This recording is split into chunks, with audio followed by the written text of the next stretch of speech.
Agent from above series explained. इससे पहले अगर आपने चैनल को सब्सक्राइब नहीं किया तो लाजमी से सब्सक्राइब कर लेना। हम चलिए बढ़ते हैं कहानी की तरफ। फिनाले स्टार्ट होते ही पागलपन शुरू हो जाता है।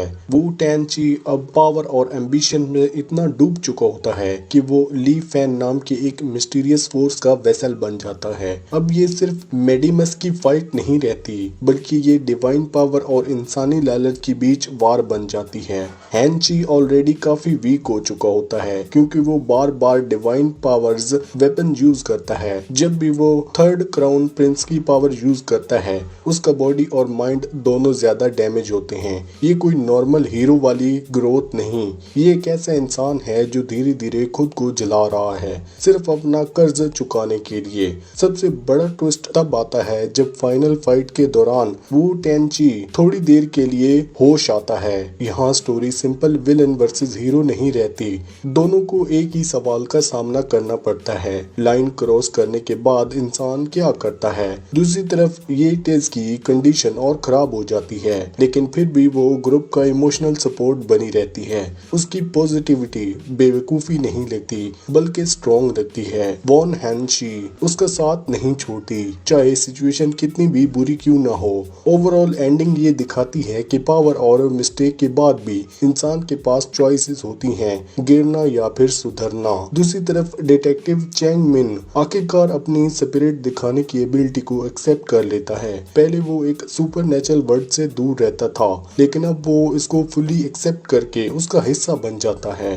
फाइनल बैटल में बहुत इंपॉर्टेंट मोमेंट आता है। थर्ड क्राउन प्रिंस पूरी तरह से हेंची के बॉडी में डिसेंट करता है। ये मोमेंट पूरी सीरीज में बिल्डअप हो रहा होता है और फाइनली ये पे ऑफ मिलता है। फाइट काफी पावरफुल और विजुअली एक्सप्लोसिव होती है। ट्रेडिशनल स्पिरिट्स टूल्स अब ब्लास्टिंग वेपन्स बन जाते हैं लेकिन सिर्फ एक्शन नहीं इम्पोर्टेंट नहीं, हर अटैक के पीछे स्ट्रॉन्ग इमोशन होते हैं। वू टेंची आखिर में सिर्फ पावर से नहीं बल्कि अपनी गलतियों को एक्सेप्ट ना करने की वजह से हार जाता है। सबके हांची मुश्किल से जिंदा रहता है क्योंकि वो हमेशा अपनी गलतियों का बोझ उठाकर सुधरने की कोशिश करता है। एंडिंग थोड़ा काल्म होता है। हाँ, शी अब भी एक स्पिरिट मीडियम के रोल में बंधा हुआ है और उसकी जर्नी भी अभी खत्म नहीं हुई। ये टेजू का फ्यूचर क्लियर नहीं दिखाया जाता, जानबूझकर उसे सॉफ्ट और ओपन एंडिंग छोड़ा गया है और चैंग मिन अब पूरा काम कंटिन्यू करेगा लेकिन अब वो अनसीन वर्ल्ड को पूरी तरह समझ चुका होता है।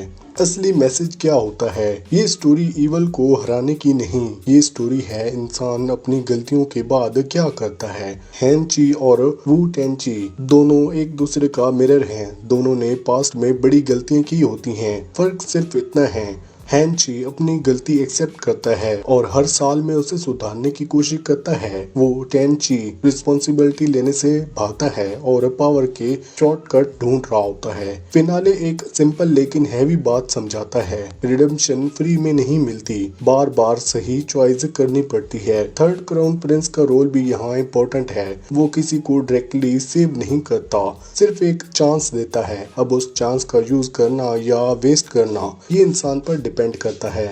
इसलिए हांची बचता है, इसलिए नहीं कि वो परफेक्ट है बल्कि इसलिए कि वो बार बार बेटर बनने की कोशिश करता है चाहे कितना भी दर्द क्यों ना हो। स्पिरिचुअल वेपन्स और पेन भी सिंबॉलिक हैं। इस वर्ल्ड में पावर फ्री नहीं होती, हर पावर के साथ पास्ट का बोझ आता है। हर फाइट जो हांची जीता है उसमें उसे तकलीफ होती है। ये दिखाता है कि रिडेम्पशन कभी इजी नहीं होती और एंडिंग ये भी सबटली बताती है कि रिडेम्पशन का कोई फाइनल एंड नहीं होता।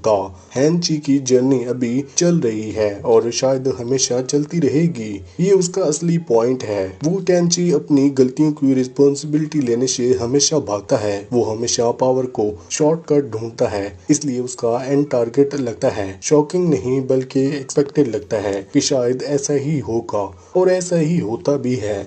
इसी के साथ ये सीरीज यहीं पर एंड होती है। आपको कौन सी मूवी या फिर वेब सीरीज का एक्सप्लेनेशन चाहिए हमें कमेंट सेक्शन में जरूर बताना।